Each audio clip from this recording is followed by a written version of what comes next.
총리 한 명의 감옥행을 막기 위해서 시작된 전쟁입니다. 그 나비 효과가 코인 시장을 박살내고 있는 상황인데요. 프로이센의 위대한 군사사상가 카를 폰 클라우제비치는요, 본인의 저서에서 이런 뼈아픈 통찰을 남겼습니다.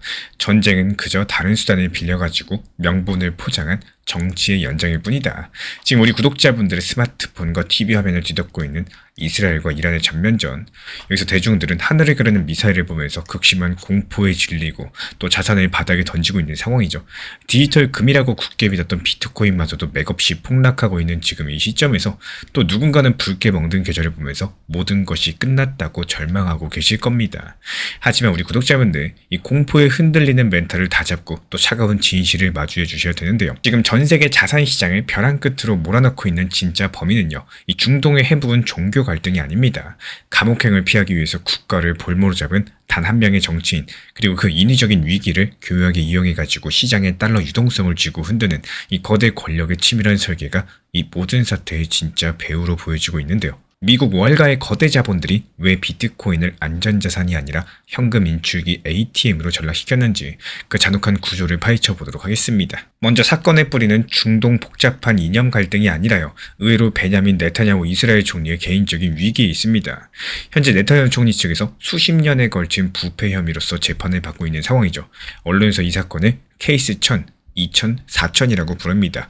구체적으로 정리해보자면 케이스 1000 같은 경우는 할리우드 유명인들한테 샴페인이나 시가 같은 고가 선물을 받은 거, 그리고 이어서 2000은 영향력 있는 신문사 대표랑 거래해서 경쟁사를 압박하고 총리한테 유리한 기사를 얻어내려고 한 거, 그리고 다음으로 4000 같은 경우는 거대 통신회사 베제크의 대주주한테 이 규제상의 이득을 줬다가 그 회사 뉴스 매체에 총리 칭찬 기사를 써달라고 요구한 점입니다. 그리고 지난주에는 무려 재판의 79번째 반대 신문까지도 열렸습니다. 네타냐후 총리가 감옥이라는 최악의 상황을 피하려고 대통령한테 사면을 요청했지만요, 이스라엘 법상 사면을 받으려면 본인의 죄를 공개적으로 인정하고 또 정치 인생을 끝내야 됩니다. 힘 있는 자료를 내려놓는 순간 정치 인생도 끝나버린다는 것들을 너무나도 잘 알고 있기 때문에 네타냐후 총리한테 남은 탈출구는 극도로 한정적이었죠. 그리고 이런 상황에서 2026년 3월 31일로 다가온 이스라엘 예산안 통과 시한도 또 다른 시한폭탄이었어요.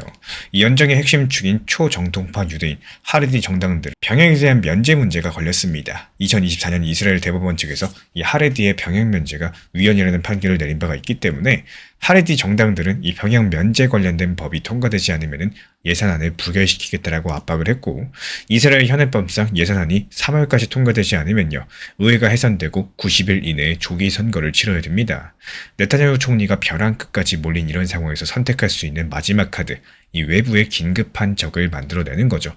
내부의 분열이랑 검찰 수사라는 이중고를 덮어버릴 만한 외부 위기가 필요했었던 건데, 바로 이거는 이란과의 전면전을 일으켜서 국가 비상사태를 선언할 수밖에 없었습니다. 이 국제 정치학에서 말하는 웩더 독, 즉 꼬리가 몸통을 흔드는 정치적인 도박의 전형인데요. 하지만 이스라엘만으로는 대규모 전쟁을 지속할 수가 없습니다. 여기서 미국의 무기인과 협조가 등장을 하게 되는데요. 미국 트럼프 행정부는 스위스 제네바에서 열린 이란 핵 협상을 고의로 무산시켰고, 미국 측에서 이란에 우라늄 농축제로라는 극단적인 조건을 내걸었었죠. 이란이 주요 핵시설을 폐쇄하라는 요구를 거부하면서요, 또 대신에 상징적인 농축 수준의 타협안을 제안을 했습니다. 하지만 미국이 그런 요구를 거절하면서 곧바로 중동 해역에 강력한 함대가 집결이 되고 제럴드 포드랑 에이브램 링컨을 비롯한 역대급 병력을 투입을 했고요. 이게 2003년 이라크 전쟁 이후에 최대 규모의 무력 과시였습니다. 미국의 적극적인 지원이 준비되면서 이스라엘이 마침내 이란을 향해서 먼저 공격할 수 있는 완벽한 무대가 마련된 상황인데요. 이 중국과 러시아 같은 이란의 우방국들 같은 경우는 수사 외교 사명만 낼 뿐이지 실제 군사 개입을 주저할 수밖에 없었고, 이란은 사실상 고립이 된 상황입니다. 그렇게 네타냐후 총리가 염원하던 이란과의 전면전의 도화선이 이번에 당겨지게 된 건데요. 그렇다면 이번 전쟁이 전 세계 경제에 어떤 파장을 일으킬 수가 있을까요? 현재 이란이 보유하고 있는 가장 치명적인 비대칭 무기가 호르무즈 해협에 대한 봉쇄입니다. 이 호르무즈 해협 같은 경우는 페르시아만이랑 아라비아 해를 잇는 좁은 바닷길이지만요, 전 세계 원유의 약 20%랑 액화 천연가스의 20%가 이곳을 통해 가지고 이동하게 됩니다. 즉 이곳을 조금이라도 걸어 잠그게 된다, 그럼 전 세계 에너지 공급에 큰 구멍이 생기는 셈인 거고, 시장에서 전쟁 후의 전망치를 대폭 조정하고 있어요. 이 원래 2026년 브렌트유 평균 가격이 전쟁 없던 상황에서 배럴당 $62 정도로 예상이 됐었는데, 이란이 호르무즈 해협을 일부만 동안 통제하더라도 유가가 단숨에 100달러를 돌파할 것으로 보고 있습니다. 만약에 전면적인 봉쇄가 벌어진다. 그럼 유가는 140달러까지도 지금 대비 2배 이상 뛸 수 있다는 상당한 위기 시나리오도 나와주고 있는 상황인데요. 이렇게 유가가 상승하면 어떤 일이 일어날 수 있을까요? 간단합니다. 공장 가동 에너지 비용부터 농작물 비료 비용, 물류 운송비까지 모든 생산 비용이 동시에 폭등할 거예요. 그리고 이에 따라 가지고 인플레이션이 상승하겠죠. 원자재 가격 올라가면 소비자 물가 CPI, 근원물가 PCE까지도 급등할 수밖에 없습니다. 게다가 그동안 통화정책에 있어가지고 물가 안정에 자신감을 보였었던 미국 연준 그리고 유럽 중앙은행 ECB까지도 인플레이션을 막기 위해서 금리 인하 계획을 연기하거나 또 최악의 경우에 다시 금리를 인상시키는 판에 놓일 수가 있겠습니다. 게다가 지금 같은 경우는 이 스태그플레이션 압력도 존재하는데 경기가 침체되고 있죠. 근데 물가는 오히려 상승해버리는 이런 스태그플레이션 우려가 현실화된다면요. 고금리가 예상보다 오랜 기간 유지되면서 또 막대한 부채로 버티던 기업들과 부동산 프로젝트들이 속속들이 파산 위험에 처할 수밖에 없겠죠. 결국에 대규모 구조조정이랑 실업 증가로 이어지면서 글로벌 경기의 숨통을 틀어막게 될 겁니다. 이렇게 전쟁이 일으키는 경제적인 나비 효과가 연쇄적이고 파괴적이다 이렇게 볼 수밖에 없는 건데 또 이런 시점에서 중앙은행의 정책들이 마비가 되고 유동성까지도 크게 위축이 되면요. 이 시장의 질서는 완전히 뒤바뀔 수밖에 없다라는 거. 여기에서 재미있는 반전은요. 이 많은 분들께서 이런 불확실성 속에 정보 통제를 벗어난 비트코인 같은 이런 디지털 자산이 폭등할 것이라고 믿는 겁니다. 이 과거 비트코인을 안전망이라고 부르기도 했었죠. 근데 현실 데이터는 너무나도 냉혹한 상황인데요. 먼저 첫 번째로 미국 비트코인 현물 ETF 자금 흐름을 봤을 때 최근에 5주 연속 투자 자금이 ETF에서 빠져나가고 있죠. 그리고 그 규모가 무려 43억 달러로서 하나 5조 8천억에 달합니다. 참고로 작년 같은 시기에 43억 달러가 순유입된 것과는 정확히 반대되고 있는 상황인데 이게 무엇을 의미하느냐? 미 월가의 큰손들이 전쟁 위기 때마다 비트코인을 가장 먼저 매도하고 있다는 뜻이에요. 이 기관들이 비트코인을 더 이상 안전자산이 아니라 갑작스러운 현금 마련용 위험자산 정도로 취급하고 있었다라는 거. 왜 이런 일이 벌어지고 있을까요? 2년 전에 미국에서 비트코인 현물 ETF 승인되고 나서 상황이 완전히 바뀌었기 때문인데요. 그 이전 같은 경우는 비트코인 가격이 주로 채굴자랑 중장기 보유자들의 움직임에 영향을 받았었지만 이제는 미국 월가의 거대한 자금들이 들어오면서 비트코인을 기술주랑 똑같은 포트폴리오 요소로서 취급을 하고 있습니다. 그리고 이어서 온체인 시장 심리지표 NUPL 같은 경우는 올해 2월 들어가지고 0.33에서 0.12까지 급락하면서 극도의 공포 상황에 빠져 있는 상황인데요. 또 동시에 비트랑 나스닥 기술주 사이의 30일 상관계수가 0.73까지 상승을 했어요. 이 상관계수가 1에 가까울수록 같은 방향성으로 움직인다는 뜻입니다.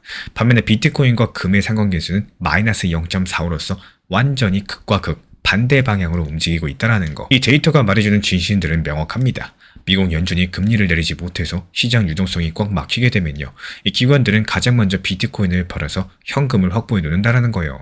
비트코인은 월가한테는 거대한 ATM 같은 존재가 된 셈인 건데 일부 채굴자들이 해시레이트를 14% 줄이면서 항복하더라도 거대한 기관 매도 물량 앞에서는 속수무책이겠습니다.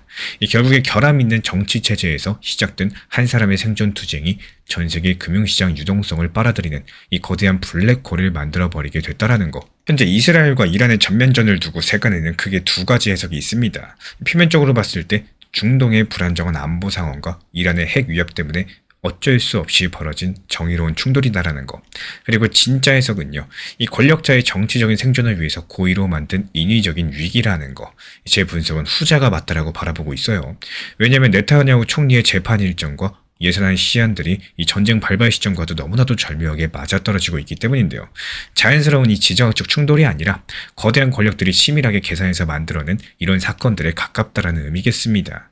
물론 혹시라도 제 해석이 틀렸다면 이 전쟁 이후에 곧바로 예산안 위기가 해결되고 네타냐후 총리가 휴전 협상에 나선다거나 또 자리를 물러나면서 깔끔하게 정치적인 결말이 나타나 준다면요. 제 해석이 틀릴 수도 있겠습니다. 하지만 지금 흐름만 놓고 보면은 그럴 가능성은 상당히 낮아 보여요. 그렇다면 이런 불확실한 상황 속에서 우리 구독자분들은 어떻게 투자 판단을 내리셔야 될까요? 제가 바라보는 관점은 뉴스에서 나오는 전쟁 이슈보다도 지금 오직 호르무즈 해협의 유조선 통행량 이게 중요합니다. 그리고 미국 국채 10년물 금리의 방향성을 보시면은 투자의 나침반으로 삼으실 수가 있는데요. 즉 지금 시장을 실제로 움직이는 것은 전쟁 영상이 아니라 이 인플레이션이라는 말씀을 드리고 싶어요. 언론의 불안한 공포 분위기에 휘둘려가지고 이 비트코인 많이 하락했으니까 저점이다. 이러면서 무작정 추가 매수하는 것들은 상당히 위험한 접근이라고 말씀드리고 싶습니다. 오히려 미국 월가 기관들의 현금 인출기 역할을 대신해주다가 손해만 보실 수도 있는데요. 호르무즈 해협 통행량 같은 경우는 에너지 수급의 최대 변수로 작용을 할 거예요.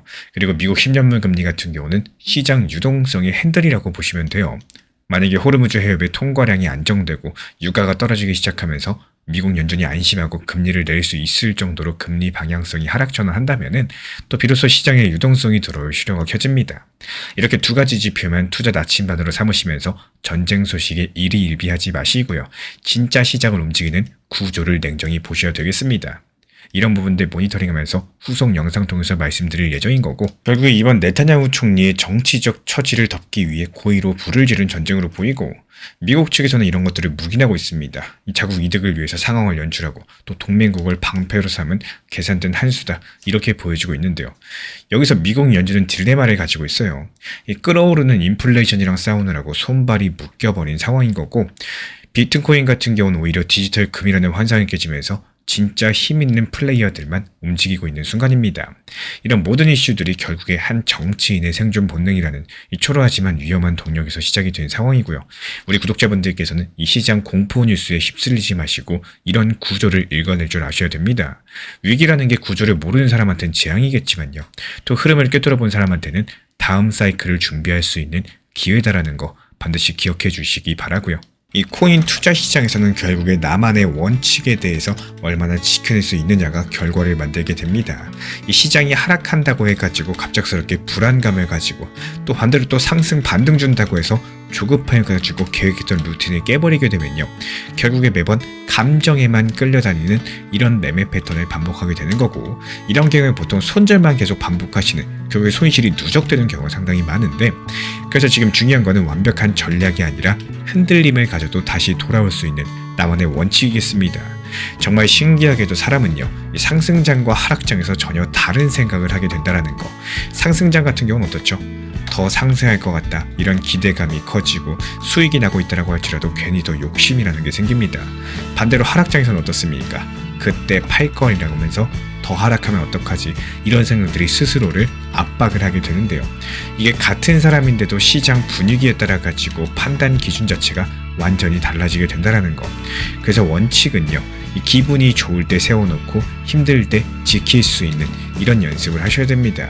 상승장일 때 세웠던 계획들, 이런 것들이 하락장에서도 유지가 될 수 있는, 그리고 하락장에서 다짐한 기준들이 여기서 상승장에서도 흔들리지 않는지 스스로 점검을 해볼 줄 아셔야 되는데요. 이 투자라는 게 결국에 방향성을 맞추는 게임 같아 보이지만 결국에 심리를 지키는 이런 싸움들에 가깝습니다. 시장은 항상 변하고 있죠. 하지만 그 안에서 기준이라는 게 없이 흔들리면은 계좌도 함께 흔들릴 수밖에 없다는 사실을 기억해 주시기 바랍니다. 그리고 이런 부분들에 대해서 제가 안내드리는 정보방에서도 중요돼요. 타점에 대해서 안내드릴 때 비중 조절과 무리한 목표 타점보다는요, 현실적인 적당한 단기 고점에 대한 목표 타점에 대해서 활용드리고 있는 이유도 결국에 팔아야 내 돈이라는 게 가장 중요하고요. 원칙 매매를 1순위로 생각하고 있기 때문입니다. 이 비중 조절과 원칙 매매라는 게 어렵다고 생각하면 어렵겠지만요, 앞으로의 시장에 대한 준비라고 생각을 하시고 조금씩만 하다 보면 쉽다라고 느껴지게 되실 거예요. 항상 말씀을 드리고 있지만 업비트 빗썸 현물 매매로서만 안전하게 운영하셔도 충분히 좋은 시장이라고 생각을 합니다. 이 결국에 투자 심리를 얼마나 단단하게 만들고 내 원칙을 반복해서 지켜나가느냐, 이 여부가 결국에 시간이 지날수록 큰 차이를 만들어내게 되는 거고, 시장과 싸우는 게 아니라 결국은 내 감정과 싸우는 과정이라는 것들을 잊지 않으셨으면 좋겠습니다. 전쟁 공포로 인해 가지고 방금 전에 개미들이 던진 1,300억의 물량들, 지금 고래들이 헐값에 쓸어담고 있는 이 소름 돋는 이유를 공개드려 보도록 하겠습니다. 로마의 위대한 철학자 세네카는 인간의 불안을 꿰뚫는 이런 명언을 남겼는데요. 우리는 실제 현실보다도 우리의 상상 속에서 훨씬 더 큰 고통을 겪는다라는 말입니다. 지금 이 영상을 보고 계신 우리 구독자분들의 마음이 딱 이렇지는 않으신가요? 방금 전에 들려온 이스라엘의 이란 선제 타격 소식, 그리고 미국까지도 참전하게 되면서 그 한 줄의 뉴스에서 비트코인은 9천만 원 선이 위태로워졌고요. 믿었던 리플 XRP마저도 1,900원 선은 힘없이 무너져 내리고 있는 상황입니다. 혹시나 이번 전쟁의 시작이 세계 3차 대전으로 이어지는 건 아닐까? 또 이제 자산시장은 끝난 걸까? 여러 가지 상상 속의 재앙들, 꼬리에 꼬리를 물면서 우리 구독자분들의 극한의 공포로 몰아넣고 있으실 텐데, 하지만 여기서 중요한 점, 잠깐 눈을 감고 차가운 이성을 되찾아보세요. 이 지금 우리 구독자분들의 자산을 벼랑 끝으로 밀어붙이는 진짜 적은 이 테헤란 도심에 떨어진 미사일이 아닙니다. 폭탄은 눈에 보이는 핑계일 뿐인 거지, 진짜 범인은 우리 구독자분들의 눈에 보이지 않는 곳에서 조용하게 하지만 또 잔혹하게 마르고 있는 달러 유동성의 고갈인데요. 지금 대중들이 전쟁이라는 이 보이는 공포에 떨면서 투매를 던질 때 진짜 부의 기회는 그 너머에 있는 보이지 않는 돈의 흐름 속에서 숨어 있다라는 거. 오늘 영상 통해서 잔인하지만 반드시 아셔야 되는 자본시장의 이면들을 낱낱이 보여드리도록 하겠습니다. 이 상상 속의 공포를 걷어내시고요. 냉혹한 현실의 기회를 마주할 준비가 되셨나요? 지금부터 시작해 보도록 하겠습니다. 먼저 지금 암호화폐 시장을 둘러싸고 있는 현재 언론들이 오늘 지정학적 위기가 터졌기 때문에 코인 시장이 붕괴했다라고 떠들고 있어요. 실제로 이스라엘 타격 속보가 뜬 직후에 단 15분 만에 코인베이스를 비롯한 주요 거래소에서 1억 달러, 우리나라 돈으로 1,300억이 넘는 롱포지션, 빚을 내가지고 상승에 베팅했던 레버리지 물량들이 흔적도 없이 청산당해 버렸습니다. 이 3차 대전의 공포에 놀란 사람들이 이성을 잃어버리고 투매를 던진 것처럼 보여지고 있는데, 이 데이터를 한꺼풀만 벗겨보시면 이야기가 또 전혀 달라져요. 애초에 이 시장의 바닥을 지탱해 줄 수 있는 매수 자금들, 즉 실탄이 이미 오래전부터 완벽하게 바닥나 있었다는 사실입니다. 이런 것들을 명확하게 증명하는 첫 번째 수급 지표가 바로 스테이블코인 거래소 순유입량인데요. 암호화폐를 살려면 달러를 대신하는 테더라거나 서클 USDC 같은 스테이블코인이 거래소 안으로 끊임없이 들어와야만 됩니다. 근데 크립토컨트 최근 데이터를 보면은 한때 하루 최대 6억 1,600만 달러가 넘게 쏟아져 들어오던 스테이블코인 유입량이 2월 말 현재 하루 2,700만 달러 수준으로서 무려 95% 이상 쪼그라들었습니다. 이 누군가 물건을 던질 때 그것을 받아줄 돈이 시장에 아예 없었다는 뜻인데요. 그리고 여기에 두 번째 온체인 지표인 거래소 고래 비율을 더해보시면 등골이 서늘해지는 진실이 드러납니다. 이 전체 거래소 입금량 중에 가장 덩치가 큰 최상위 고래 10명의 입금량이 차지하는 비중이 0.64를 기록하고 있는 상황인데, 이 수치가 지난 암호화폐 역사상 빙하기로 불렸었던 2015년 10월 이후에 약 10년 만에 최고점입니다. 무슨 뜻일까요? 개미 투자자들이 전쟁 뉴스를 보면서 반등을 기도하고 있을 때 정작 시장을 좌지우지하는 고래들은 이미 2월 중순부터 막대한 비트코인을 거래소로 옮겨가지고 매도를 준비하고 또 하방폭탄을 장전하고 있었다는 뜻이겠습니다. 결국에 오늘 아침의 선제 타격 뉴스는 시장 붕괴의 근본적인 원인이 아니라요, 이 고래들이 무거운 물량을 개미들에게 떠넘기면서 또 시장에 껴있던 레버리지를 예거에 터뜨리기 위해서 사용한 가장 완벽하고 자극적인 명분에 불과했던 건데요. 그렇다면 왜 지금 고래들은, 그리고 월가의 거대 자본들은 이렇게 무자비하게 코인 시장에서 돈을 빼면서 웅크리고 있는 걸까요? 이게 바로 이번 전쟁 이슈의 파급 효과를 1차원적인 군사 충돌에서부터 2차, 3차 경제적 파장으로서 확장해서 입체적으로 보셔야 되는 이유겠습니다. 이 전쟁이 터지면요, 1차적으로 봤을 때 중동의 심장부 호르무즈 해협이랑 원유 공급망에 대한 극도의 불안감이 생겨요. 그리고 거시경제 지표를 보시면은 현재 JP모건을 포함한 글로벌 분석가들은 이스라엘과 이란의 충돌 리스크로 인해서 국제 유가에 이미 배럴당 4달러에서 최대 10달러에 달하는 이 지정학적인 리스크 프리미엄이 단단히 끼어 있다라고 진단을 합니다. 유가가 올라가면 2차 파급 효과로서 이 글로벌 물가, 즉 인플레이션이 다시 들썩이게 되는 건데, 물가가 오르는 조짐이 보여진다면은 이 3차 파급 효과로서 미국의 중앙은행 연방준비제도가 돈줄을 푸는 금리 인하를 절대 단행할 수가 없습니다. 실제로 트럼프 행정부가 강력한 매파 성향으로 분류되는 케빈 워시를 차기 연준의장으로 지명을 하면서 시장이 간절하게 바라고 바라던 2026년 금리 인하 기대감은요, 사실상 증발을 해버린 상황이고요. 기준금리가 3.5%에서 3.75% 구간에 차갑게 얼어붙어 있습니다. 금리가 내려가지 않으면서 시중에 달러가 풀리지 않으니까 위험자산인 코인 시장으로 흘러들어야 돼 이런 달러 유동성의 수도꼭지가 완전히 잠겨버렸다는 거. 이게 단순한 지정학적인 하락장이 아니라 이 거대 자본들이 개인의 레버리지를 털어내면서 또 차세대 금융 인프라를 헐값에 매집하는 잔혹한 자본 교체 시기로 보여요. 결국 지금 시장이 목줄을 쥐고 있는 진짜 방어쇠는요, 하늘을 날고 있는 미사일이 아니라 그 뒤에서 조용히 말라 비틀어지고 있는 이 달러 유동성이라는 명백한 사실을 우리는 인정하셔야 됩니다. 결국에 달러 유동성이 말라가고 있고 거대 고래들은 물량을 거래소로 던지고 있고요. 그리고 때마침 이스라엘의 타격이라는 이 지정학적인 충격파까지도 터졌습니다. 이런 팩트들을 두고 누군가는 이제 암호화폐 시장의 기나긴 겨울들, 이 빙하기가 다시 시작됐다라고 절망적으로 해석이 가능할 텐데, 하지만 제가 보는 관점은 조금 달라요. 저는 지금의 상황이 암호화폐라는 자산군 자체의 구조적인 붕괴가 아니라 거대 금융 권력이 주도하는 이 잔혹한 자본 교체기이자 인프라 선점기라고 판단을 하고 있습니다. 기존에 빚을 내가지고 파생상품에 투자하던 소매 투자자들의 약한 자본들, 이 전쟁 뉴스랑 금리 압박이라는 거대한 세탁기에 들어가서 무참하게 털려나가고 있는 상황이죠. 하지만 그 피 묻은 빈자리를 전통 금융권의 스마트머니들이 조용히 채우고 있다는 거. 이 고래들은요, 단순하게 전쟁의 단기적인 성패가 아니라 비트코인과 리플 XRP의 당장 내일 가격에는 추호에 관심도 없습니다. 그들은 대중이 공포에 질려가지고 도망치는 위기를 틈타가지고 그 다음 10년의 글로벌 금융 시스템을 책임질 이 배관, 즉 블록체인 인프라를 바닥에서 헐값에 쓸어 담고 있다는 거. 물론 저의 이런 해석들이 틀릴 수 있는 조건도 분명히 존재해요. 만약에 이스라엘과 이란이 국제사회의 압박에 의해서 내일 당장 전격적인 휴전에 합의하고 또 꽉 막혔던 오펙 플러스의 원유 증산들이 한꺼번에 풀리면서 유가가 다시 한번 폭락을 한다면은 또 상황은 달라질 수가 있겠죠. 인플레이션 우려가 사라지고 또 연준이 공격적으로 금리를 내린다. 시장이 우리가 알던 폭발적인 유동성 투기장으로 순식간에 회귀하게 될 겁니다. 하지만 현재 시점 이 엄혹한 국제정세랑 미국의 보호무역 기조를 봤을 때는요, 그런 동화 같은 반전이 단기간에 일어날 확률은 지극히 낮다라는 거. 실제로 미국 월가랑 런던의 거대 자본들은 이미 작년부터 조용하게 리플을 냈죠. XRP 원장 위에 자신들의 거대한 실물자산 RWA를 올리기 시작을 했습니다. 불과 1년 전에 2,400만 달러라는 미미한 수준에 불과했던 리플 레저 내의 RWA 토큰화 규모는요, 2026년 현재 5억 달러를 가볍게 돌파하면서 무려 2200%라는 폭발적이고 믿기 힘든 성장을 기록하고 있고요. 영국의 금융강통처 규제를 받고 있는 합법적인 디지털 자산 거래소 아크스 측에서는 이 수십억 달러 규모의 전통 머니마켓 펀드를 리플 레저 위로 쏟아내고 있습니다.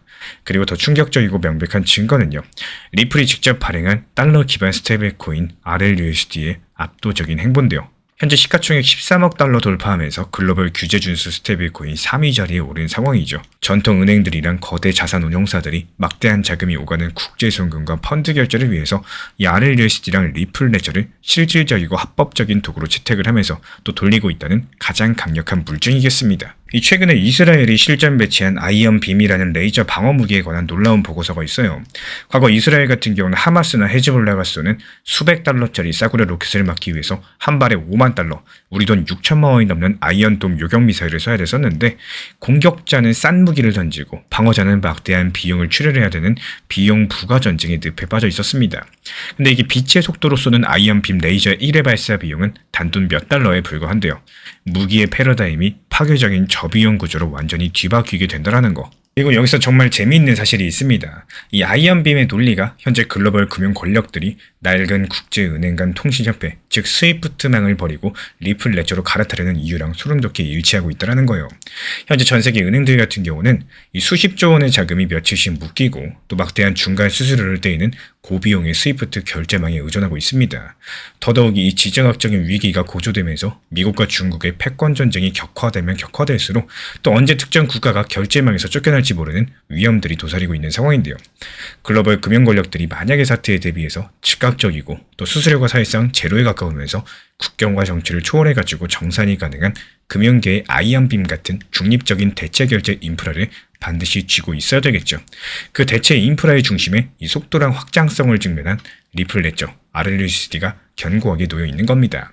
이 전 세계 은행 통준 표준인 ISO 2002에 완벽하게 부합하는 XRP는요, 이 파편화되는 세상에서 그 구조적인 가치가 갈수록 빛을 발하고 있다는 거. 결국에 방금 전 전쟁 속보에 겁먹은 개인들이 헐값에 던지는 XRP 물량들은요, 이게 공중으로 사라지는 게 아니겠죠. 결국 XRP 현물 ETF라는 합법적이고 거대한 바구니를 통해서 기관의 깊은 금고 속으로 끝없이 빨려 들어가고 있습니다. 실제로 비트코인이 무너지는 동안에도 미국 XRP 현물 ETF에는 오히려 613만 달러 자금 순유입이 기록이 됐었죠. 이게 바로 뉴스랑 실제 자본 이동이 완전히 다르게 돌아가는 자본시장 현장의 내혹한 진실이겠습니다. 단순하게 지정학적인 하락장이 아니라 거대 자본이 개인의 레버리지를 털어내면서 차세대 금융 인프라를 헐값에 매집하고 있는 자본 교체기다. 이렇게 볼 수가 있겠죠. 포트폴리오라는 게 단순하게 종목을 나누는 것이 아니라요, 시장의 변동성 속에서 살아남기 위한 전략입니다. 많은 분들께서 포트폴리오를 구성한다고 하면 단순하게 여러 가지 코인을 나눠서 매수하는 것들을 떠올리고 계시는데요. A코인, B코인, C코인 이렇게 몇 개만 들고 있으면 포트폴리오가 만들어졌다고 생각하기 쉽습니다. 하지만 실제 투자에서는요, 그렇게 단순하게 종목 숫자만 늘린다라고 해가지고 포트폴리오가 만들어진다 이렇게 볼 수는 없어요. 이 시장이 생각보다 변동성이 크고요. 흐름 자체가 계속 바뀌기 때문에 어떤 구조로서 자금을 배치하는지가 훨씬 더 중요하다라는 거. 예를 들어가지고 현금 비중을 어떻게 가져갈 건지, 언제 추가 매수할 수 있도록 여유를 남겨둘 건지, 이런 부분들까지도 반드시 포함이 되셔야 진짜 포트폴리오라고 할 수가 있겠습니다. 만약에 리플 XRP를 중심으로 보고 있는 투자자분들이라면은 더더욱이 구조를 생각해 보실 필요가 있다는 겁니다. 리플을 중장기적으로 바라보는 물량이 있으시다면 그 물량을 쉽게 흔들리지 않는 기준이 되어줄 수가 있는데요. 그리고 일부 비중들에 대해서는 단기적인 흐름에서 고점과 저점을 활용하는 전략으로도 운영할 수도 있습니다. 여기에 또 상황에 맞게 메이저 코인이라거나 또 단기적으로 움직이는 이 유동성 종목들에 대해서 조금씩 섞어보는 것도 방식의 하나가 방법이 될 수가 있겠죠. 이렇게 되면 시장이 어느 한 방향으로서 움직이지 않더라도요, 포트폴리오 전체를 봤을 때 어느 정도 흐름을 만들어 나갈 수가 있기 때문입니다.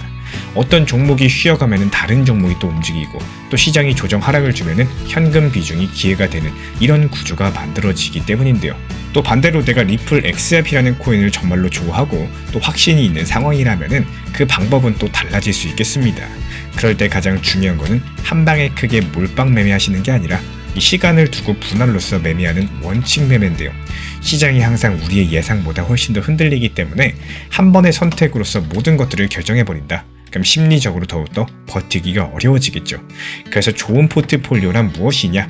단순하게 종목이 많은 포트폴리오가 아니라 이 상황이 바뀐다라고 할지라도 대응이 가능한 이런 구조를 가지고 있는 포트폴리오가 좋은 포트폴리오라고 할 수가 있겠습니다.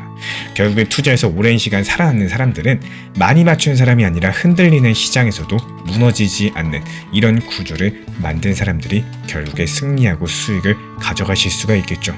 과거는 서막이다라는 셰익스피어의 말입니다. 이 많은 분들께서 과거의 폭락장을 기억하시면서 아직까지 멀었다, 더 떨어져야지 매수할 거다 이렇게 말씀을 하고 계신데요. MVRV 지표, 바닥 패턴, 과거의 공식대로라면 비트코인은 더 깊은 지옥을 맛봐야만 됩니다. 하지만 우리 구독자분들, 이번 사이클은 서막부터가 달랐었죠. 높이 오르지 않았었기 때문에 깊이 떨어질 것도 없다는 사실, 오늘 영상에서는 과거의 데이터가 왜 이번엔 틀릴 수밖에 없는 건지, 그리고 남들이 더 깊은 바닥을 기다릴 때 조용하게 죽고 있는 세력들의 정체를 폭로해 드리도록 하겠습니다. 지금 시장 곳곳에서 이제 거의 다 왔다, 이런 신호가 켜지고 있는 상황인데, 시장 투자자라면 한 번쯤은 들어봤을 MVRV 지표, 이름은 낯설지만 개념은 간단합니다. 이 비트코인을 가진 모든 사람들의 평균 매입 가격 대비했을 때 현재 가격을 나타내는 숫자죠. 이 MVRV가 1이라는 거는 지금 대부분의 투자자가 원금 수준이란 뜻입니다. 현재 비트코인 MVRV는 약 1.1 정도로서 1에 아주 가까운데요. 무슨 말일까요? 시장에 남아있던 수익과 거품이 거의 다 빠졌다라는 의미를 가지고 있어요. 이전 상승장에서 돈 벌었던 사람들의 이득이 대부분 반납된 상태, 시장 참여자 대부분이 본전치기 혹은 손실 상태에 접어들었다는 뜻이겠죠. 역사를 돌아보겠습니다. 비트코인 MVRV가 1 이하, 즉 평균 매입 가격보다 가격이 더 낮아졌던 시기는 과연 언제였을까요? 2018년 말 암호 혹한기, 2020년 3월 코로나 폭락 단계, 그리고 2022년 테라 루나 사태랑 FTX 파산 직후였습니다. 여기서 공통점이 존재하는데 다들 두려움의 시장을 등질 때 그때가 바로 역사적인 매수 기회였다는 거죠. MVRV가 1 밑으로 떨어져서 모두가 손실 볼 때가 진짜 바닥이었고, 그래서 많은 분들께서 이번에도 MVRV가 더 하락할 때까지, 예를 들면은 0.7이 될 때까지 기다렸다가 매수하자 이렇게 생각을 하실 겁니다. 하지만 이번 사이클은 과거랑은 조금 다를 수가 있다는 거, 상당히 중요한 포인트예요. 이번엔 과거의 바닥 패턴이 재현되지 않을 가능성들이 제기되고 있는 상황인데요. 그게 왜 다를 수 있을까요? 이유는 과거랑 다르게 거품이 크지 않았다는 데 있습니다. 일반적으로 상승장이 크게 열관적이었다면 하락장도 그만큼 처참했었죠. 2017년이나 2021년의 대호황 때는 MVRV 지표가 3에서 4에 육박할 정도로 모두가 떼돈 버는 광기연인 고평가 구간이 있었습니다. 하지만 거품이 컸던 만큼 꺼질 때도 처절하게 꺼졌었죠. MVRV가 0.8, 0.7까지 곤두박질 치면서 시장이 불타버리곤 했었는데, 근데 이번 사이클은 조금 특이해요. 이 작년과 재작년의 시장을 돌이켜보면은 물론 상승장이 있긴 했지만요, 예전만큼의 광풍 자체는 없었다라는 거. 2021년 말 그리고 2022년 초 국지적인 고점이 있었어도 MVRV가 3을 훌쩍 넘는 이런 과열 지표는 별로 못 봤습니다. 상승장에 거품이 터질 듯이 끼지 않았으니까 터질 거품 자체도 많지 않았다는 건데, 높이 상승하지 않았으니까 떨어지는 골도 과거만큼 깊지 않을 수 있다는 논리겠죠. 바로 오늘 이슈의 핵심적인 메시지입니다. 이번 바닥과 과거처럼 깊지 않을 수 있다는 거. 시장이 흘러들어온 궤적을 보면은 이런 구조적인 그림이 보여지고 있는데요. 이 과거처럼 거품이 왕창 낀 상태에서 무너진 게 아니라 상승도 완만했었고 하락도 비교적 온건한 패턴입니다. 그렇다면 이게 투자자 입장에서 무엇이 달라지냐? 바로 대응 전략인데요. 과거 사이클을 교과서 삼아서 MVRV 0.7 같은 극단적인 저점이 올 때까지 무조건 기다리겠다는 분들도 계실 겁니다. 근데 이번에 그 공식이 안 통할 수 있어요. 시장이 1.0 전후에서 지지받고 턴 어라운드 해버린다. 너무 밑에서 욕심내다가 기회를 놓쳐버리는 격이 될 수도 있다는 거죠. 이번 하락 자체가 거품 붕괴라기보다는 건전한 조정에 가깝기 때문에 꼭 이전과 똑같은 깊은 상처를 남기고 끝날이란 보장 자체가 없다라는 거예요. 그래서 지금은 겁에 질려가지고 달아나실 때가 아니라 오히려 냉정하게 계산기를 두드려 볼 타이밍입니다. 데이터가 말해주는 것처럼 가격을 보면은 저렴한 구간에 들어와 있다는 뜻이겠죠. 이 맵은 우상향을 해온 자산이라면은 하락장에서 누가 더 잘 준비하느냐에 따라 가지고 그 다음 상승장의 승패가 갈리게 될 거예요. 남들이 공포에 떨고 있는 지금의 이 시점, 누군가는 조용하게 미래를 준비하고 그런 신호들을 곳곳에서 포착이 가능하게 될 겁니다. 자, 그렇다면 이런 신호들은 과연 어떤 신호들이 존재할까요? 뉴스랑 자금 흐름을 한번 대조해가지고 설명을 드려볼게요. 요즘에 뉴스만 보면 암호화폐 시장은 당장이라도 끝장날 것 같죠. 경기 침체를 얘기하고 있고, 경제 대공황 얘기가 들리고 있고, 금리는 더 상승할 수도 있다는 얘기가 나오고 있고, 규제 칼날을 피할 수 없다는 여러 가지 부정적인 헤드라인들이 즐비한 상황인데, 정작 큰 손들의 자금 흐름을 살펴보면 이야기가 조금 달라집니다. 이 글로벌 자산 배분을 하는 투자자들은 최근에 오히려 미국 국채 장단기 금리차가 정상화되는 움직임들에 주목을 하고 있는데요. 이게 무슨 말이냐? 연준이 금리 인상을 멈추고 슬슬 경기 부양 쪽으로 돌아설 것 같으니까 슬슬 위험 자산 바닥 찍겠다 이러면서 움직이고 있다는 겁니다. 이 전부 다 겁에 질린 것처럼 보여도 호재를 기다리면서 매수 준비를 시작한 자금들이 존재하고 있다는 거. 뉴스가 묘사하는 세계랑 자금이 움직이는 세계 사이에 작은 모순이 존재한다는 거겠죠. 우리는 이 모순 속에서 기회라는 것들을 찾을 수가 있겠습니다. 거시 지표도 이 모순을 뒷받침합니다. 한때 극단적으로 뒤집혀가지고 머지않아 불황을 경고하던 미국 국채 일드 커브가 최근에 서서히 제자리를 찾아가고 있는 상황인데 2025년 후반부터 단기금리가 장기금리보다 높았던 비정상적인 구간들이 완화가 되더니 지금은 드디어 장기금리가 더 높아지는 정상적인 형태로서 돌아섰다라는 거. 이게 역사적으로 봤을 때 이제 경기 침체의 터널을 거의 다 빠져나왔다라는 신호로서 해석이 되는 거고, 실제로 연준은 작년까지 그렇게 올리던 금리를 2026년 들어서 처음으로 인하했습니다. 인플레이션도 9%를 넘던 때에서 지금은 2%대까지 뚝 떨어졌는데요. 이 경제 전반적으로 숨통이 조여던 국면이 서서히 풀리게 되면서 시중의 긴장감들도 누그러지고 있어요. 사실 이런 환경 자체가 암호화폐 시장에는 숨통이 트이는 변화라고 볼 수가 있겠습니다. 금리가 상승할 때는 투기 자산들이 고통을 받겠지만요. 금리가 안정되고 유동성이 회복되면은 그동안 소외됐던 자산들이 빛을 보기 시작을 하니까요. 지금 서서히 돈맥 경화가 풀리고 있다는 사실, 이게 바로 공포랑 대비되는 밑바닥 현실이겠습니다. 암호화폐 시장 내부를 들여다볼까요? 이 가격 차트만 보면 여기저기 파인 상처 투성입니다. 비트코인도 그렇고 이더리움, 리플 XRP 할 것 없이 고점 대비 많이 내려온 상황이죠. 투자 심리 지표를 보면 여전히 극도의 공포 단계에 머물러 있다는 거. 하지만 이런 모습 뒤에서 돌아가는 구조를 이해하시는 게 더 중요합니다.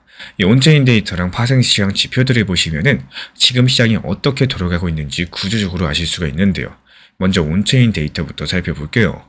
최근에 비트코인 가격이 급락하면서 많은 분들께서 손절을 했습니다. 이 블록체인상에 기록된 손실 규모를 보면은 하루에 수십억 달러씩 손실이 확정된 날도 있었는데요. 언뜻 봤을 때 아직도 덜 털렸나 보다, 더 떨어지겠네 이렇게 생각하실 수가 있는데 누적치를 비교해보면은 그 의외의 사실이 나오게 된다는 거. 이번 하락장에서 발생한 총 손실 규모가 2022년발 FTX 사태 때의 4분의 1 정도에 불과합니다. 아직까지 완전히 투매가 쏟아진 건 아니라는 뜻이겠죠.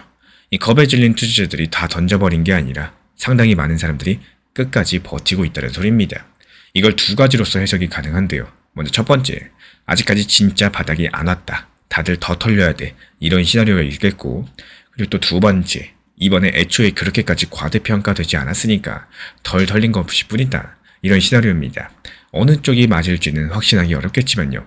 이 데이터를 아까 말씀드린 MVRV랑 함께 보시면은 오히려 후자 쪽에 무게가 실립니다.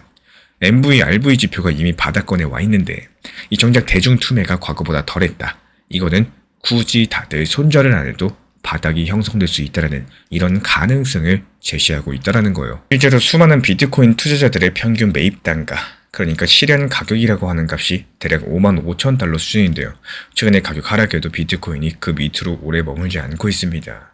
쉽게 말씀드려가지고 중장기 홀더들의 본전선 근처에서 시장이 지탱해주고 있다는 건데, 그리고 그 장기 홀더들도 아직까지 대규모로 항복하지 않았습니다. 이 과거의 바닥에서는 장기 보유자들마저도 30에서 40% 손실을 감수하고 던졌었지만요. 지금은 본전이면 매도하는 이런 수준에서 거래가 이루어지고 있다는 거. 이건 현재 시장에 남아있는 참여자들이 상대적으로 믿음이 강한 홀더들이 많다는 뜻이겠죠. 가격이 이만큼 빠졌는데도 안 팔고 버티는 사람이 상당히 있다는 거는 반대로 말씀드리면 더 이상 매도할 사람은 거의 다 떠났다는 이런 의미이기도 하겠습니다. 매도 압력이 잦아들면 하락도 언젠가 멈추게 마련이겠죠. 그리고 다음은 파생상품 지표를 보겠습니다. 요즘에 비트코인 선물 시장 펀딩비 얘기가 많이 나와주고 있는데 일반 투자자분들께 상당히 생소할 수 있어요. 쉽게 풀어드려보자면요. 펀딩비가 선물 가격이 현물보다 높거나 낮을 때 그 차이를 메우기 위해서 롱과 숏 포지션이 주고받는 수수료입니다. 보통 펀딩비가 양수면은 롱들이 이자를 내고 숏이 받습니다. 반대로 음수라면은 숏이 이자를 내고 롱이 받습니다. 근데 최근 며칠 동안 이 펀딩비가 쭉쭉 음수로 내려앉았어요. 무슨 뜻이냐? 지금 숏이 엄청 많다라는 거. 숏을 잡은 사람들이 이자까지 내면서 버티고 있다는 거는 그만큼 모두가 하락에 베팅한 중이라는 뜻이겠죠. 재밌는 건요. 이렇게 숏이 과도하게 쌓인 상황이 오면은 오히려 시장이 출렁할 때 펑 하고 튕길 수 있다는 겁니다. 왜냐면 숏친 사람들이 언젠가는 되사서 갚아야 되는데 다 같이 물려있으면 작은 반등에도 눈덩이처럼 숏이 풀리면서 매수세로 전환될 수가 있기 때문인데요. 과거에도 펀딩비가 극단적인 음전을 보인 뒤에는 또 자주 그런 쇼트 스퀴즈가 나왔습니다. 물론 이번에도 반드시 그렇다라는 법은 없겠지만요. 사람들이 너무 한쪽으로 기대면은 거기서 또 틀어지는 게 시장이라는 이런 말이 딱 들어맞는 환경인 거는 또 사실이겠습니다. 지금 펀딩비 지표가 가리키는 거는 시장 참가자들의 비관이 극에 달했다는 뜻인 거고, 역으로 그 비관이 더 이상 커지기 힘들 정도로 이미 커졌다는 뜻일 수 있습니다. 악재에 무뎌질 만큼 무너졌다는 거겠죠. 이렇게 시장의 뉴스랑 실제 시장 구조가 어긋나 있는 지금 이 상황, 이 모순의 간극에서 기회라는 게 생긴다는 겁니다. 지금 당장 남들이 다 겁낼 때 슬기롭게 움직이는 주체들이 보이겠죠. 바로 큰손들과 기관들인 거고, 최근에 흥미로운 뉴스 하나 전달드리자면은 아시시 버글러라고 해가지고 2013년부터 리플에서 중역으로 활동했던 인물이 작년에 독립하면서 에버노스라는 회사를 세웠습니다. 이 회사가 무엇을 하고 있냐? 무려 10억 달러 규모의 자금을 모아서 XRP를 시장에서 매수하고 있어요. 이 버글라 본인이 XRP가 차세대 금융을 구축하는 핵심 자산이다라고 공언할 정도인데요. 이 시국에 더 큰 돈을 XRP에 베팅한다. 정말 남다른 행보겠죠. 그리고 이 에버노스가 그 XRP를 그냥 쟁여두는 게 아니라 운용해가지고 수익을 내고 그 수익으로 또 XRP를 사들이는 이런 선순환 모델들을 구상 중이다라고 해요. XRP 기반 디파이 생태계를 만들어가지고 기관 자금을 더 끌어들이겠다, 이런 포부까지도 밝혔습니다. 제가 왜 이런 얘기를 드리냐면요. 지금 이 조용한 하락장 속에서도 누군가는 미래를 보고 판을 짜고 있다는 것들을 말씀드리고 싶은 겁니다. 정말 공포스러워 보이겠지만 그 뒤에서는 기회에 베팅하고 이렇게 움직이는 세력들이 있다는 거고, 에버노스 같은 등장은 이번 하락장의 2차 파급 효과다라고 볼 수가 있겠습니다. 가격 하락이 심해지니까 역설적으로 중장기 투자자들한테는 오히려 저렴한 가격에 매수할 수 있는 절호의 진입 기회가 되고 있다는 것. 이런 것들을 냉정하게 포착한 큰손들이 지금 행동에 나서고 있다는 뜻이겠죠. 그리고 여기에 대해서 암호화폐 시장의 체질 변화가 이루어질 것으로 보여요. 이제까지 암호화폐 투자라고 하면 남들보다 빨리 사고 팔아가지고 차익 내는 게임, 이 정도로 여겨졌습니다. 하지만 지금 에버노스 사례처럼 실제 금융 문제를 풀기 위한 인프라 구축 쪽으로 자금이 들어오고 있고요. 특히나 여기서 리플 XRP는 시세 차교 이상의 역할을 할 조짐입니다. XRP를 기반으로 실물 자산을 토큰화하는 흐름들이 가속화되고 있는 상황인데, 최근 통계를 보면은 리플 레저 위에 기록된 부동산, 채권, 펀드 지분 같은 이 실물 기반 토큰의 총 가치가 약 18억 달러 정도로 추산이 돼요. 이 금액이 이더리움이나 솔라나 같은 플랫폼들을 제쳐버리고 업계 최상위에 속합니다. 물론 여기서 리플 레저에서 실물자산 토큰을 발행할 주체는 아직까지 20개 정도로 많지가 않고요. 이 소수 거대 자산 중심이라서 표면적인 활동은 조용한 상황이에요. 하지만 조용하게 큰 금액들이 온체인에 올라와 있다. 이 사실이 중요하겠죠. 이 기관들이 리플 레저를 일종의 디지털 금고로서 쓰기 시작했다는 의미이기 때문에 기존 금융권에서는 은행 원장이나 증권 예탁원 계좌에 있었던 자산들이 이제 퍼블릭 블록체인 원장에 기록되면서 관리되는 이런 실험들이 진행되는 셈입니다. 리플 레저가 이런 이 기관형 토큰화 플랫폼으로 부상하는 것들은요, 향후에 암호화폐 시장의 위상을 바꿀 만한 사건이다, 이렇게도 볼 수가 있는 거고, 또 다음 상승장에서는 우리가 익숙한 탈중앙화 내러티브뿐만이 아니라 이 전 세계 자산이 블록체인으로 옮겨온다라는 거대한 흐름까지도 더해질 가능성이 크다라는 거. 그리고 여기서 리플 XRP는 그 중추에 서 있을 유력한 후보 중에 하나라고 볼 수가 있겠습니다. 그리고 스테이블코인 분야도 짚어보면 좋겠습니다. 요즘에 달러 스테이블코인 중요성 다들 알고 계실 텐데요. 암호화폐 시장의 실질적인 기축 통화 역할을 하는 게 테더 서클 같은 스테이블코인이다 보니까 여기에 리플사가 가세해가지고 RLUSD라는 이 자체 달러 스테이블코인을 내놨어요. 여기서 재밌는 건요, 이 RLUSD가 리플 레저를 기반으로 발행됐다라는 거. 그리고 얼마 전에 바이낸스가 이 RLUSD를 지원하면서 전 세계 투자자들이 XRP 네트워크를 통해서 디지털 달러를 주고받을 길이 열렸다라는 거. 이게 바로 리플 레저가 글로벌 달러 결제망의 한 부분이 될 수 있다는 것들을 보여주고 있습니다. 리플 측에서는요, 스테이블코인은 XRP의 경쟁이 아니라 오히려 온체인으로 돈을 불러들이는 통로다라고 했어요. 일리가 있는 말입니다. 스테이블코인이 많아지고 활용이 늘어나면은 블록체인으로 들어오는 실물 자금이 그만큼 늘어나게 될 거고요. 결국에 그 트랜잭션과 유동성을 처리하는 네트워크가 가치랑 수요가 올라가기 때문이겠죠. 실제로 리플 레저의 일일 결제 처리량이라거나 사용자 계정 숫자도 최근에 꾸준하게 증가 추세를 보여주고 있습니다. 가격 차트만 보면 잠잠해 보이더라도 기술 채택면에서 보면 서서히 확산 중에 있다는 거. 정리드리자면 이번 하락장 국면에서 XRP 생태계는 오히려 착실하게 판을 넓혀가고 있다는 겁니다. 가격이 가려가지고 잘 보이지 않을 뿐이겠지만 암묵적으로 그 다음 단계를 준비하는 이런 움직임이 확실하게 존재하고 있다는 거예요. 그리고 이쯤에서 이번 이슈에 대한 저의 개인적인 의견들을 정리드려 보겠습니다. 사실 데이터랑 사례들을 보면은 두 갈래 시나리오가 있을 수 있는데요. 먼저 첫 번째로 보수적인 시각으로서 아직 진짜 바닥은 안 왔다는 거. 이 크립토 퀀트 같은 온체인 분석 기관도 최근에 여전히 MVRV 그리고 NUPL 같은 지표가 과거 바닥만큼 극단적이지 않다, 이러면서 추가적인 하락 가능성까지도 경고했습니다. 현재 비트코인 가격이 실현 가치보다 아직 18%가량 높은 상황이고요. 과거에는 실현가보다 25% 이상 아래까지 떨어지고 나서 4개월, 6개월 뒤에 바닥을 다졌으니까 이번에도 더 시간이 걸릴 것이다라는 주장입니다. 쉽게 말씀드려가지고 옛날만큼 충분히 아프지 않았으니까 더 아플 수도 있다, 이런 해석이겠죠. 하지만 두 번째 시나리오, 이 낙관적인 해석이 존재하고 있다는 거. 이번에는 과거랑 구조가 다르다라는 거예요. 앞서 말씀드렸던 것처럼 상승장의 과열이 적었고 이 시장 참가자 구성도 예전과 달라졌으면서 이미 가격 자체가 충분하게 내려올 만큼 내려왔다는 거겠죠. 특히나 리플 레저의 기관 활용 증가 추이, 스테이블코인 유입 추이, 거시 환경 개선 같은 이 새로운 변수들이 이번 사이클에는 존재하고 있습니다. 과거에는 보지 못했었던 펀더멘탈 호재 요인들이 바닥을 단단하게 받쳐줄 수 있다는 기대감이겠죠. 저는 여기서 개인적으로 후자, 이번 바닥은 과거만큼 깊지 않을 것이다라는 해석에 조금 더 무게를 두고 있습니다. 왜냐하면 근거로 살펴본 지표들이 하나같이 거품이 거의 제거됐다는 이런 쪽으로 손을 들어주고 있기 때문인데요. MVRV가 이미 1부근까지 왔었고 중장기 홀더들의 손익 분기점도 지켜주고 있으면서 파생시장에서는 비관이 극에 달해가지고 더 나빠지기 힘든 수준입니다. 여기에 거시경제도 서서히나마 우리 편이 되어주고 있죠. 무엇보다 암호화폐의 내재적 활용도랑 기관 참여가 이 과거 하락장 때보다 훨씬 더 견고해요. 예전 같았으면 투기 열풍이 빠졌을 때 남는 게 없었겠지만 이제는 암호화폐 네트워크가 실제 돈과 자산을 다루기 시작을 했습니다.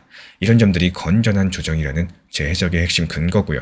이번 조정장은 말 그대로 높았다가 꺼진 버블 붕괴 정도가 아니라 적당하게 상승했다가 쉬어가는 숨고르기에 가깝다라고 보는 거죠. 그래서 이런 증거랑 구조를 종합하면 저는 이번 하락장이 상당 부분 막바지 단계에 와 있다라고 판단을 해요. 예전처럼 모든 게 폐허가 되는 광경들은 아마 없을 거라고 기대를 하고 있습니다. 결국에 높이 뛰지 않는 시장은 추락할 때도 바닥이 얕게 마련이니까요. 결국에 투자 시장은 마라톤입니다. 내 평균 단가 기다리는 것보다 내가 움직일 수 있는 영역에 대해서 찾아나가는 게 더 중요합니다. 이 투자 시장은요, 단거리 달리기가 절대로 아니에요. 한 방에 타이밍으로 끝나는 게임이 아니라 호흡을 길게 가져가셔야 되는 마라톤에 가깝다는 거.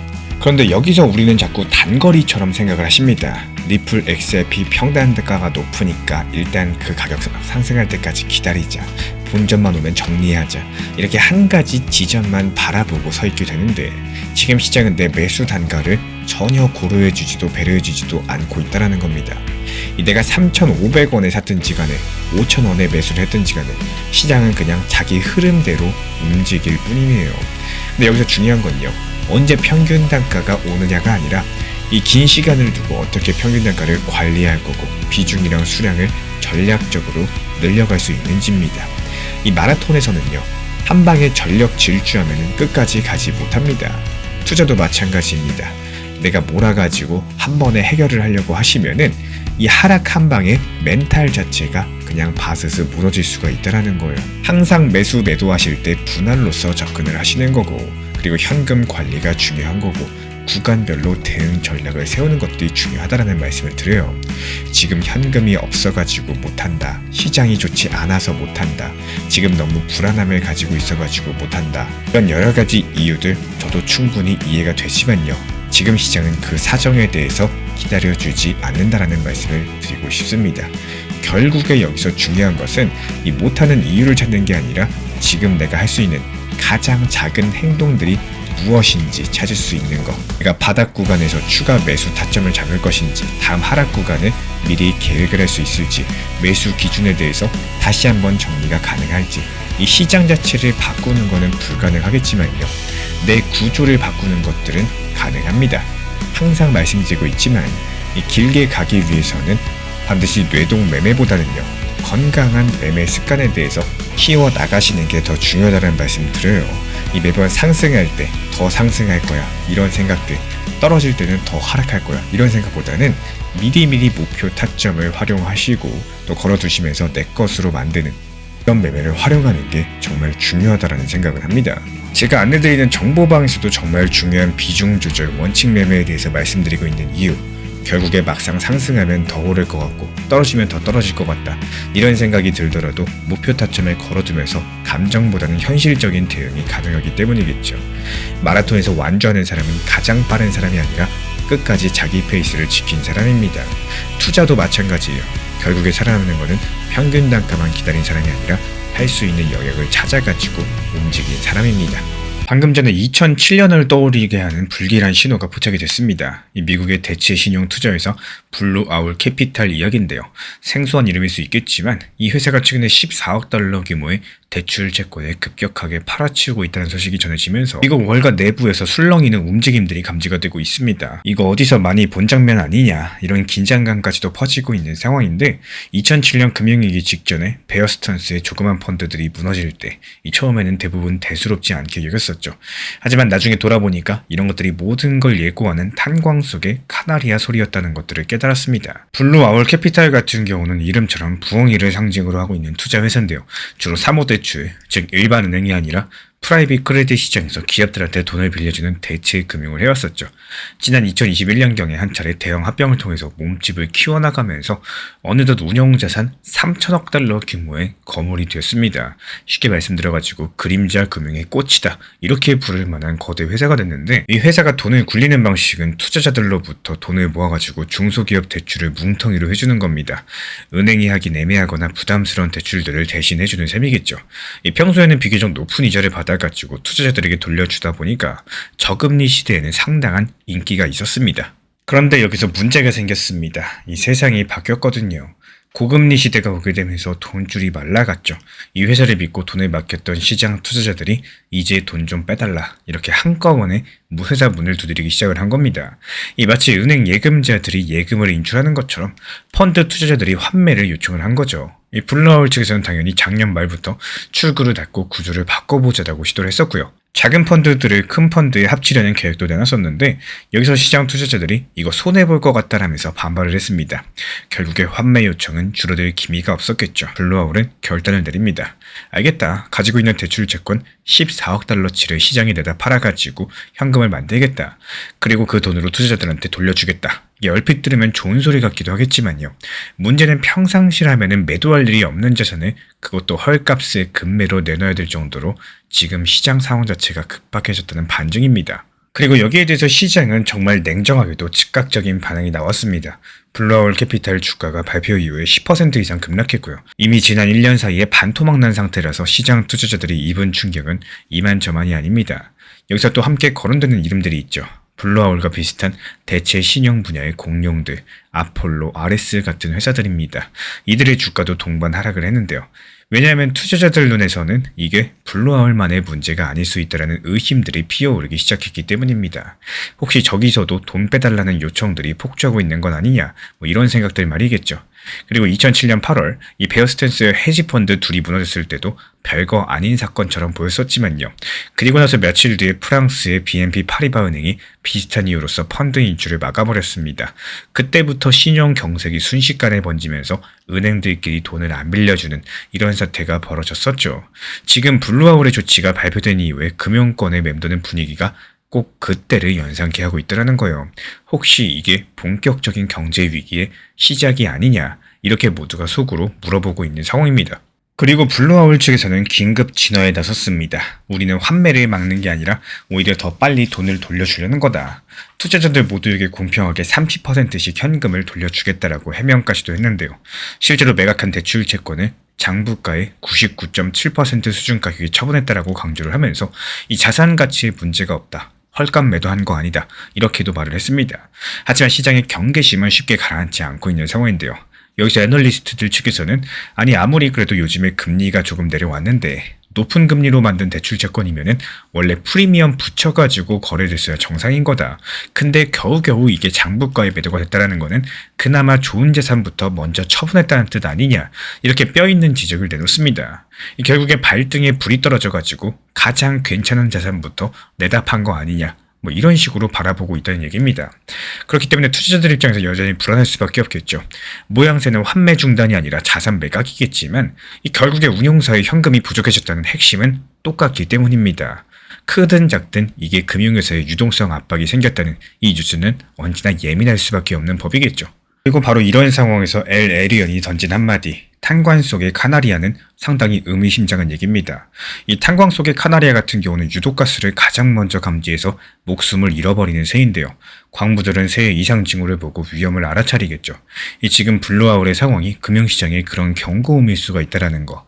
2007년 8월에도 처음에는 작은 해프닝처럼 보였었던 일들이 결국에 글로벌 위기의 서막이었다라는 기억들, 이게 투자자들의 뇌리에 깊이 박혀있기 때문에 불과 반년도 안 돼가지고 리먼 브라더스 파산으로 정점에 달한 2008년 금융위기가 떠오르는 것도 과장은 아니겠습니다.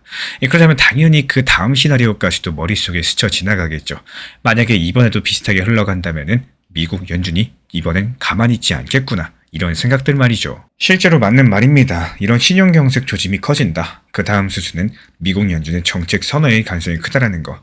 이미 연준 같은 경우에 작년까지 공격적으로 올렸던 금리를 멈추고 서서히 인하하는 추세로 돌아선 바가 있었죠. 현재 시점 미국 기준금리 3.75% 수준으로서 최고점이었던 5% 대비했을 때 1.75%포인트나 낮아진 상황입니다. 이런 것들이 연준이 일단 인플레이션은 잡혔다라고 보고 있는 거고, 이게 경기랑 금융 안정을 더 염두에 두기 시작했다라는 이런 뜻을 내포하고 있겠죠. 아직까지 공식적인 발언에서는 은행 시스템은 건전하다, 현재 경제는 탄탄하다, 이렇게 안심시킬 만한 이야기들을 내놓고 있지만요. 행동은 솔직합니다. 금리를 내리고 있다는 그 사실, 그 자체를 봤을 때 만약에 이번에 블루아울 사태처럼 시장의 균열음들이 여기저기서 더 들려오게 된다면 어떻게 될까요? 미국 연준의 태도 변화는 더욱더 가속화될 수밖에 없을 겁니다. 아마도 금리 인하에 대한 폭을 더 키울 거고, 그 금리 인하 시점을 더 앞당기는 선택을 하게 되겠죠. 심각한 위기 조짐이 포착되면은 양적 완화 카드를 다시 꺼낼 수도 있겠습니다. 실제로 패드 푸시라는 말이 있습니다. 이 상황이 정말 심각해지면요, 연준이 어떻게든 개입해가지고 자산 가격 붕괴를 막아준다는 이 시장의 믿음들, 지난 2008년에도 그리고 2020년에도 연준은 결국에 그 믿음을 저버리지 않았다라는 것들, 제로금리의 수조 달러의 유동성 공급으로 화답했었죠. 그리고 그 영향력은 의도치 않게도 비트코인이라는 완전히 새로운 자산 탄생과 성장으로서 이어진 바가 있었습니다.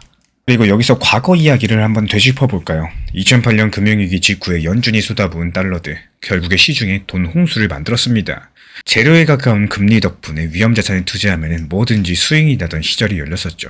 주식이 오르고 부동산이 올라가고 심지어 없던 자산도 하나하나 탄생을 합니다. 바로 비트코인이에요. 2009년에 나온 비트코인은 중앙은행이 돈을 마구마구 풀 때 생기는 화폐가치 희석에 대한 이런 문제의식 속에서 태어났습니다.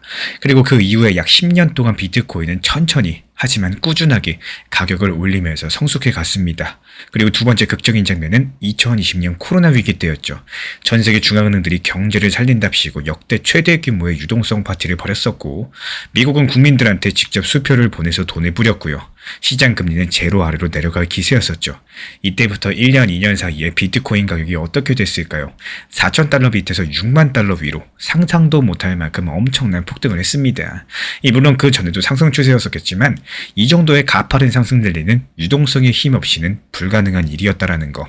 결국에 돈이 풀리면 비트코인이 상승한다는 이런 인과관계가 시장 참가자들 뇌리에 깊게 새겨졌겠죠. 그리고 이런 전례를 알고 있기 때문에 지금 블루아울 사태를 지켜보는 시선에서는 복잡한 계산이 깔려 있다는 겁니다. 한편으로는 이거 정말 큰일 나는 거 아니냐 이런 두려움도 존재하고, 당장 신용시장이 얼어붙으면 기업들이 돈줄이 막혀가지고 여기저기 도산 위험이 생기고, 그렇게 되면 주식이며 뭐며 죄다 어려워질 게 분명하겠죠. 2008년식 시나리오는 누구도 다시 겪고 싶지 않은 악몽이죠.